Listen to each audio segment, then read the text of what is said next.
Welcome, everybody. This is the Rotary E-Club of Silicon Valley. Every week, we bring you the stories of people who are making the world better. They're doing it all sorts of ways. They're doing it locally. They're doing it globally. They're doing it digitally. Matter of fact, digitally is how we work. We are the Rotary E-Club of Silicon Valley. We are both an online and an asynchronous club. It's a service club essentially for people who believe in the power of technology to make life better for others, that also find that their schedules are such that being part of a traditional club is just a little too difficult. So that ability for us to have people from all over the world be part of our membership and to hear from people who are doing interesting things all over the world is something that we really, really love. We love the international aspects of Rotary International. Rotary is over 1 million people in over 36,000 clubs making a difference. And so what we want to do is we want to highlight stories that are in sync with that idea, that what you do in terms of spending your time and talent and energy can do something that genuinely improves lives of others. And today we've got a wonderful speaker along those lines. Jodie Kavensky is the founder of an organization that serves people who are thinking about, who are worried about, who may someday contract ovarian cancer. This is actually one part of her work. The idea of one of the program's sisterly advice is something that you'll see from her story. You'll learn about how she has brought a lot of her own talents to this organization, her own experiences professionally and personally, so as to make it something special. And we hope that it inspires you both to understand her message about cancer and also to see within yourself the possibility of doing something powerful in your own community. So after that rather long introduction, sorry about that, Jodie, I want to welcome you to the Rotary E-Club of Silicon Valley. We are so honored to have you. The mic is yours. Thank you so much, Rushton. I really appreciate it. We're going to get back to this first slide. You know, I love talking to Rotarians because I am a proud daughter of a Paul Harris Fellow, and my father had almost 50 years of consecutive meetings. I traveled with him a lot, and he always brought back the best flags, and I think the Girard Liberty Rotary Club had the greatest collection.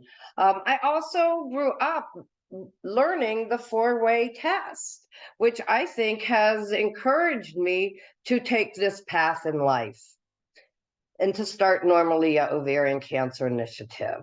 So it is named after two sisters. Norma was my mom and Leah was my aunt. They both died from ovarian cancer. I was my mother's caregiver for the last 3 years of her life, and I saw what she went through, and she rarely complained about the disease. But about 6 months before she passed away, she came home from a women's cancer luncheon, and she was enraged because the word ovarian never left anyone's lips, and she had been battling it for 6 years. And at that point, I was so busy keeping her alive, but she begged me to speak someday, to speak for all the voices that have been silenced by this disease. And there are many, many that shouldn't have ever happened. In a way, she was challenging me, I think, because I do have a healthcare marketing background, but we both agreed we didn't want anyone to go through this. I started Normalia in my own home with $6,000 in memorial donations, and we also had a yard sale. And for more than 15 years, I have volunteered full time to build this organization into what it is today. Of course, my first job was as a candy striper in a hospital, so it's no circle that this is a full circle moment. And in the past 15 years, we've raised more than $1 million to rise up against ovarian cancer, and we have developed 5 community programs that do that. The first one, which is what this is kind of modeled after, is Sisterly Advice. Sisterly Advice is really a 45-minute workshop that empowers women and those who love them to take a deep dive into the world of cancer symptoms, the risks, and the best way to advocate for the best possible outcome. We give this presentation to service clubs, religious groups, at health events, as part of employer wellness programs. We do it virtually as well as in person if we're in the area. And we will circle back to sisterly advice in just a little bit. But first, I want to share with you some of the other programs that we've developed over the years to achieve our mission and advance it. Our first program was called Beat the Big O campaign. And these are little cards that we have all over the place and give them out. In the back of them, they have a piece of tape that they could be mounted on the mirror. We've distributed more than half a million of these globally. We are hitting our next 100,000 very soon. But it should serve as a daily reminder. And on the back, it shows what tests they should advocate for if they feel that they are symptomatic, and they are saving lives. My favorite program, and perhaps the last one that we developed, is called the Girl Parts Sculpture Project. And these artistically decorated torso sculptures are on display all over our local community. They also travel to art festivals and fairs and appear in some gallery showings. We have been able to forge an alliance with the Westlake Bay Village Rotary Club in Cleveland, Ohio, and we are a featured attraction at their annual art fair, which is the last weekend in July, the last Saturday in July, if anybody's in the area. But what this program does is it encourages people to start thinking about their family history with a focus on the genetic connections between breast, ovarian, and many other related cancers. We pride ourselves on being one of the largest grassroots education organizations when it comes to ovarian cancer. And our Rule Out Ovarian Cancer Early Detection Project is a collaboration with the medical community, sharing the information and the most recent advances that will help them detect ovarian cancer at an early stage when treatment can be more successful. Right now, it's offered as a continuing education program on a with Rush University Medical Center up in Chicago, and it does offer continuing education and CEU credits, so CME and CEU credits. We, as an organization, provide support across the cancer continuum. Our Sister Strong program is the one that helps our survivors, their families, really create and enrich their futures when they are diagnosed with this disease. We are helping patients navigate the healthcare system. We provide comfort bags, resources. We're creating community connections, and most importantly, we are giving them hope. So if you know someone going through this, please send them our way. We want to help them out. And we do a lot of this with the help of our volunteer group, the Sisterhood of the TLT. If I have a background in graphic design, so if you see a lot of these cute things, we have to make this disease a little bit more fun because it is such an ugly disease. But they help in many ways, distributing beat cards in our office, as well as at community events. And we, pre-COVID, did a lot of community events where we also sold our Bling for Cancer, which is really pays homage to Norma and Leah, who love jewelry. And you can read right here on the slide what it says about ovarian, what Bling for Cancer is. We also sell it online, and we have used online tremendously. I know that Russia had referred to technological advancements. It has been so important to us, and we have a very, very strong online presence. This is what our Facebook page looks like right now. We are coming upon May 8th, which is World Ovarian Cancer Day, and we all raise our voice in unison up against this disease. But people are out there seeking more and more information when it comes to their health care. And we want to be, and are to an extent, the go-to source for information about ovarian cancer, as well as many aspects of other cancers. Sisterly advice is always changing, and I think what I'd like to do is spend a few more minutes talking about how sisterly advice, some of the salient points of sisterly advice. I usually save this slide for later. This is what women heard from their doctors when they were initially seen and later diagnosed with ovarian cancer. It's not meant to be a bash against doctors, but rather to help the women that we are talking with open their eyes to the possibility that it is not something, a benign disease. If we look at the statistics for ovarian cancer, in the United States, about 20,000 women this year will be diagnosed. They will live, 45% of them will only live for 5 years. That's starting to grow to 7 years because we've seen more treatments come onto the market in the past few years. Hooray, hooray. We are excited about that because our voice will grow stronger. But each year we are losing another 13,000 women to this disease. We also have learned in our research that less than 80% of people, well, actually 80% of women have never spoken to their healthcare provider about ovarian cancer. So it is very, very important that we open this dialogue, because right now the statistics are 1 in 78 women will be diagnosed with ovarian cancer. These are much better statistics than they were 10 years ago when they were 1 in 70. So I'm going to share the information that is bringing all those numbers down over the years, and we know that we're not going to be able to eliminate it 100%, no cancer. So we share what we know. First of all, ovarian cancer mimics many benign diseases such as irritable bowel syndrome, menopause, and believe it or not, urinary tract infections.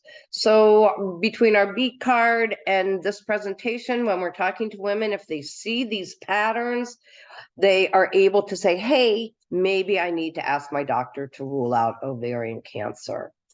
We also discuss many other red flags in the symptoms that could indicate a higher risk. It's very important to us that we smash 3 different misconceptions about this disease. The first one is that you can't get ovarian cancer if you don't have ovaries. Well, that is wrong and false. And my mother, Norma, did get ovarian cancer even after her ovaries were removed.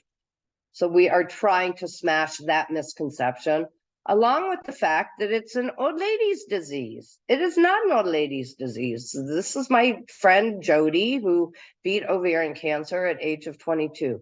Yes, the median age of ovarian cancer patients is 63. However, 63 is no longer an old lady age.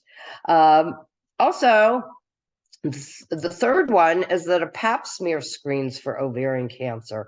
Well, that couldn't be more wrong either. A pap smear is screening for cervical cancer. In rare instances, it can detect ovarian cancer, but really, ovarian cancer has no screening test, which is why our statistics are as bad as they are. In fact, 75% of women who are diagnosed with ovarian cancer are diagnosed in stage 3, which makes it so deadly. However, with education, we can get that diagnosed in stage 1 and 2, where it has a 92% cure rate. And that is the same as breast cancer cure rate. So we talk about the symptoms, and then we turn to the risk factors. The biggest risk factor is a family history of cancer and definitive types of cancers. This was Norma and Leah's family. They are of Ashkenazi Jewish and Eastern European descent. And this population is 10 times more likely to carry a genetic mutation to increase their risk of many cancers. It's called hereditary cancer syndromes, and BRCA1 and 2 are probably the ones that you've heard most about, because they're also referred to as the Angelina Jolie mutations. I know a lot about it because I inherited my mother's BRCA mutation. Unfortunately, I passed along to one of my daughters, but I consider it an asset in my line of business because I know a lot more about it than a normal person. Sisterly advice also takes a good dive into a woman's personal health history and explores some of the individual patterns in their reproductive life, so that they can identify which conditions or habits put them at higher risk. We touch upon testing because even though there is no screening test, there are early detection and diagnostic tests that help them stay a step ahead of the game. Of course, no conversation about healthcare is complete without taking into consideration insurance programs. So we look at a lot of the different insurance considerations for what is covered in surveillance, diagnostic, risk assessment. I live on the Iowa-Illinois border, and I am really proud that both of our states have passed laws that say ovarian biomarker testing for any cancer must be covered by ovarian cancer if people are deemed at high risk, which we think is just wonderful. And then, of course, we do spend a lot of time talking about genetic testing, how they differ from biomarker testings, and what you really need to do to assess your risk and how to go about it. Finally, we review some risk reduction strategies and some of the newest research out there, which now is saying when a woman's having abdominal surgery, they should have the option to have their ovaries and or tubes removed. Excuse me. They should be offered to have their ovaries and or tubes removed depending on where they are in the reproductive status. And the other thing I would love for everybody to take home today, if you have stayed this long in this presentation, is that a referral to a gynecologic oncologist is crucial. Research shows that they are more likely to catch all of the cancer during the initial surgery. They have more tools at their fingertips. Many of them are in major teaching hospital settings, and it's worth, as they say in some of the commercials, it's worth the trip. So if you or a group you know would like to learn more about ovarian cancer and how you and your family can assess your risk for the future, invite us to share it. This is Norma and Leah, one of the last pictures ever taken of them.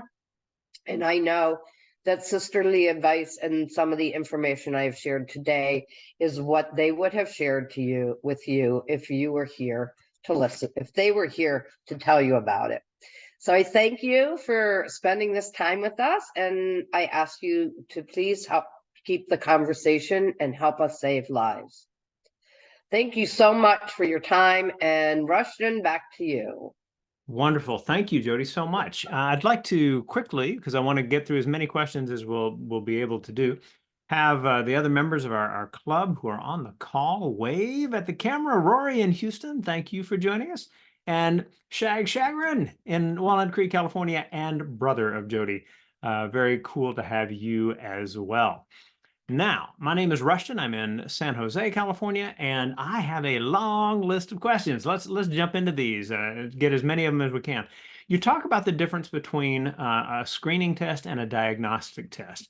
For those who may not be seeing a medical provider regularly and for whom those terms are a little mysterious, can you talk a little more about that? There's no screening test for this cancer, but diagnostic tests can be useful. Can you speak to that? Certainly. A screening test is a test that is given to a healthy population to determine if they might be at risk for a disease or if a disease exists. And it is usually covered a mammogram, a PSA test, the pap test. Those are all screening tests for those diseases, for prostate cancer. Diagnostic tests are used if someone is high risk or symptomatic. High risk, these diagnostic tests are used as what we call active surveillance or monitoring. I have 3 tests done every single year, and they are the diagnostic tests that are used for symptomatic women, but being high risk, I get to have them too, and my insurance covers it every year. Got it. And the genetic testing allows you to essentially make some guess as to how often you should have these diagnostic tests. Is that correct? No, the genetic tests basically tell you what your DNA says. If there are mutations, identified mutations in the DNA, in about 20 years ago, the Human Genome Project was completed, and it told us what is in our body. And from there, everything has exploded. Genetics and genomics. Genetics are what we inherited. Genomics are what we have now. Our properties, our molecular profiles is genomics. And the use of those is just, it's exploding and being used in all across medicine. Got it. Thank you.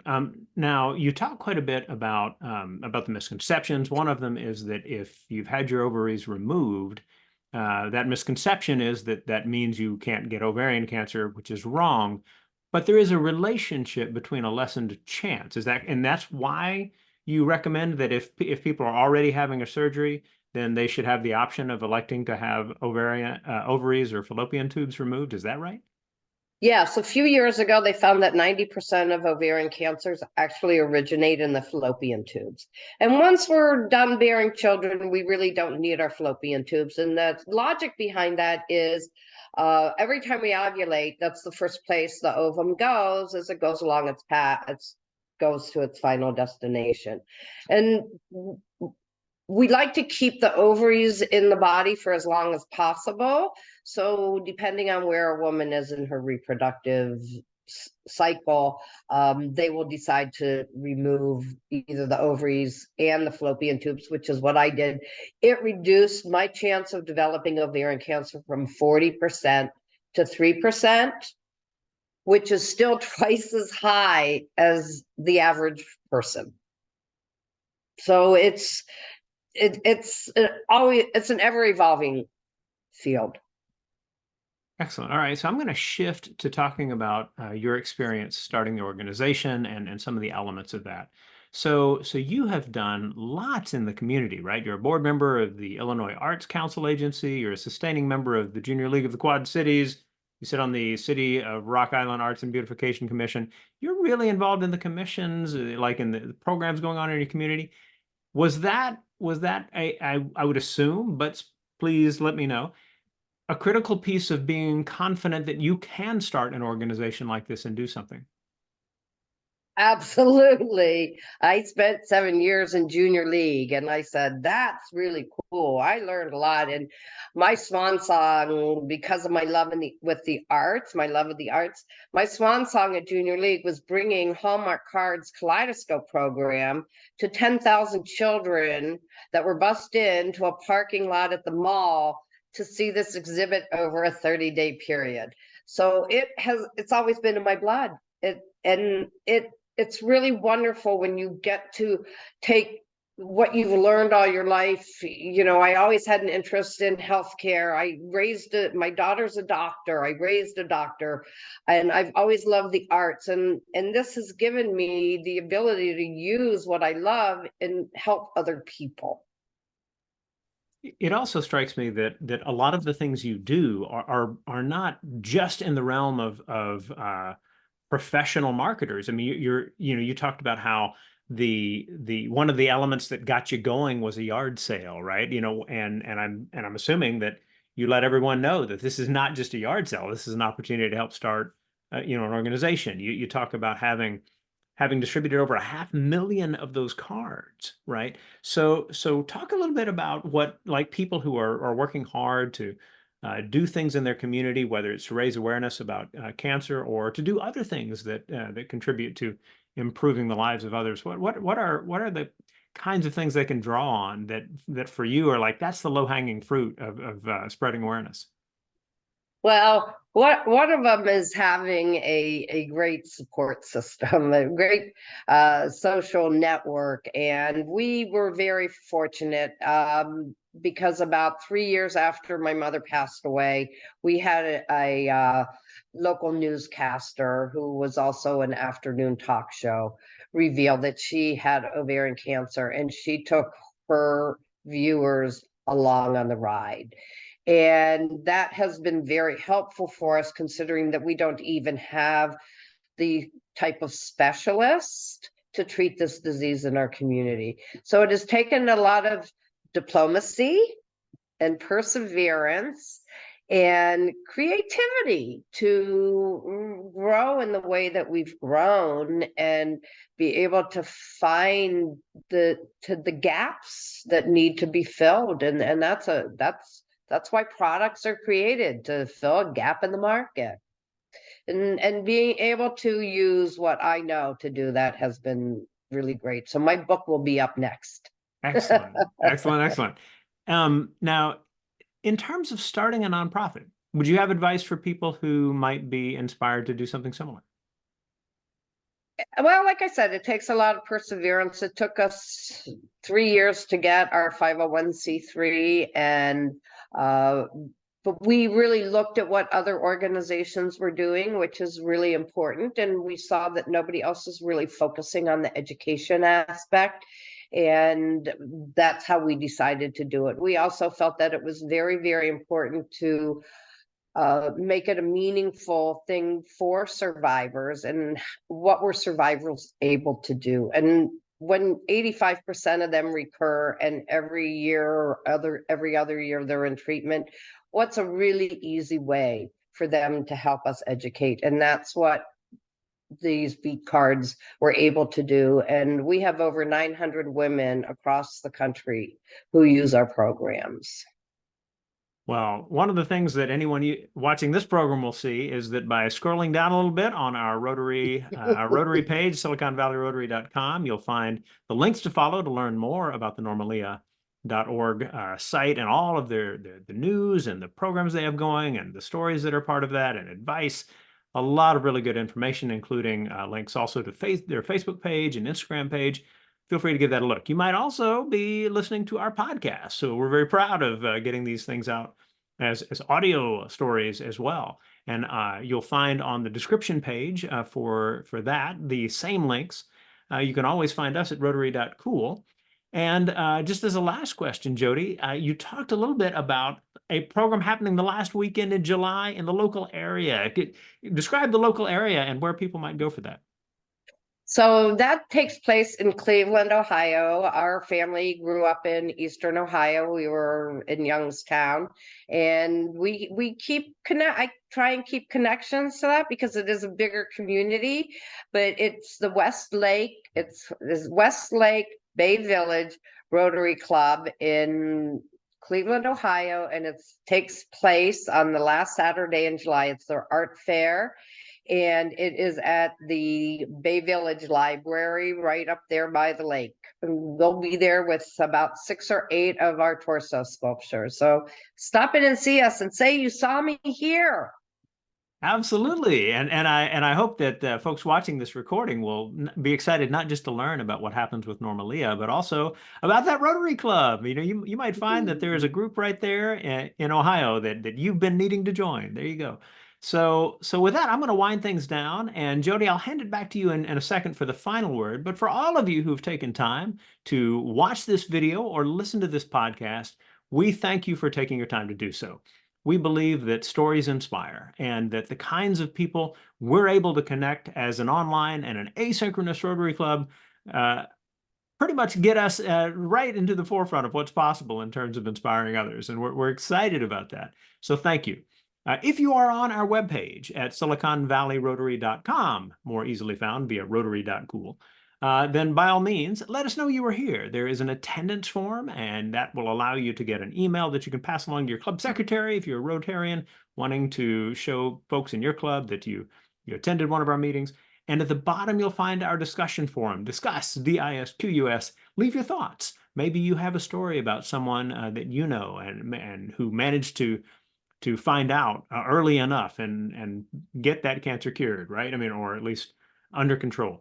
We hope that something in this will allow you to see not just kind of your own potential, but your own path to staying healthy and to making sure that the people in your lives are people who are getting that diagnostic test when they need, that they are able to essentially get ahead of the statistics that Jodie shared with us.